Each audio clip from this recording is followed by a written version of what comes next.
Today we're talking about a sensitive and clearly emotionally charged parenting issue, which is gender identity in children. Now, Tony says her son started transitioning at a very early age, and that she still is mourning the loss of the son she once had, but definitely loving and supporting and guiding what is now her daughter. She says she feels that having lost the son was not easy, but again, she embraces the child that she now has. Endocrinologist Dr. Eva Cwynar says parents need to wait and see what happens with puberty and not give in to the child's fantasy of wanting to become the opposite sex. Dr. Joe Olson, pediatrician with the Transgender Clinic at Children's Hospital in Los Angeles, says children are born this way, and she helps them make the transition through hormone therapy.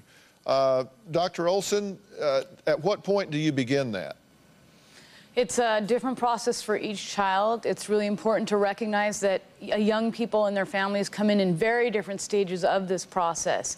Many of the people that we see have actually already gone through puberty, but we do have some patients that are young in the 12 to 16-year-old age range as well. However, I just want to say that we don't just provide hormone therapy for young people, and not all young people who want to transition get hormones. We have a multidisciplinary approach in our clinic where they are assessed by a psychologist who is extremely familiar with gender questioning youth, gender identity disorder, and the issues that these young people face, as well as a case manager who understands what these young people go through.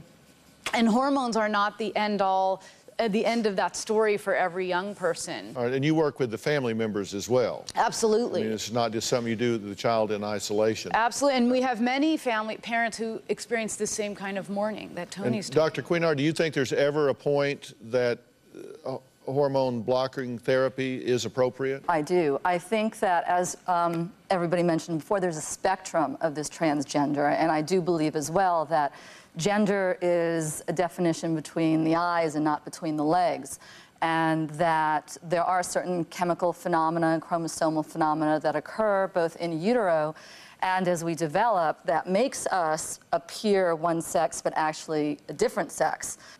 I prefer waiting through puberty to see what actually happens when the hormones kick in.